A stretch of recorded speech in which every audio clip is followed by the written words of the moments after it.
We're just here on break with the Dash conference. There's about 650 attendees, I'm hearing. And this morning we talked about three things. The first one was just their approach.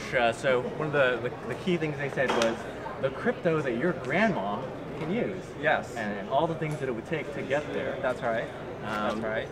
The second thing was, well, let's talk about the first thing first. Well, the thing is, they want to be, like David just say, the crypto grandma can use. And what does that imply? It means that many things have to happen before, like, your grandma would actually use something like this, such as it has to be easy, it has to be trustworthy. What else was there?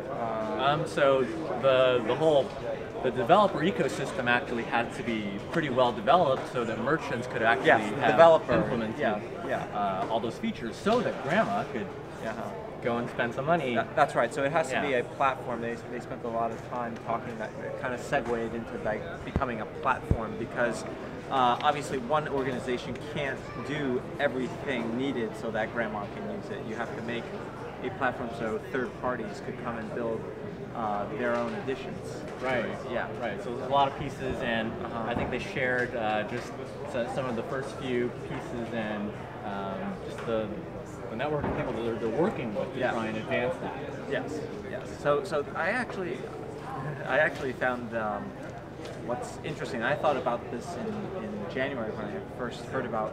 Well, I've heard about Dash since from very early on, but at first back then when I always thought Dash came from Darkcoin, which was a privacy coin. So until I went to Miami, I thought Dash was just a privacy coin.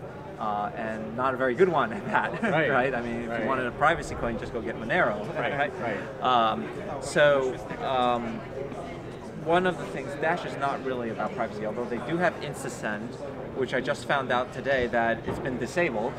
So it's not even, InstaSend doesn't even work at this time, right? So, well, just to recap to everyone, so InstaSend is just one of these things that makes it a crypto that your grandma can use. So you shouldn't have to go, pay for something and wait several confirmations. 10 minutes, 15 minutes, that's just not feasible in the real world. So it's a feature that they have. Which has some vulnerabilities, which is why they had to disable it. So there's a lot of work to be done, but one reason I am bullish on Dash is because I've spoken a lot about governance. And the organizational structure that I've seen here is far beyond most crypto projects. Most crypto projects either have no governance, it's just a bunch of people who are doing whatever they think they should be doing, but there's no structure to it.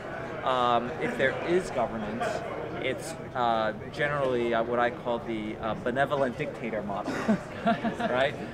There's a figurehead who he may not officially have power, source, but he has influence at the very least. I would call that Vitalik Buterin of Ethereum, or Charlie Lee of Litecoin, or I would even say it's Charles Hoskinson of Ethereum for Ethereum Classic, right? They may not be technically in charge, quote unquote, but they have influence.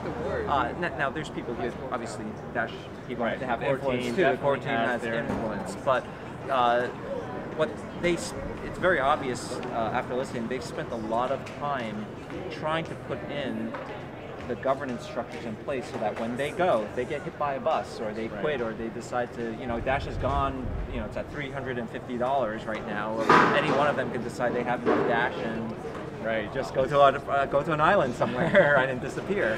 They certainly have the money to do that, but they're trying to make sure that the governance structures are in place so that when they go, that someone else, that the organization remains, is able to survive.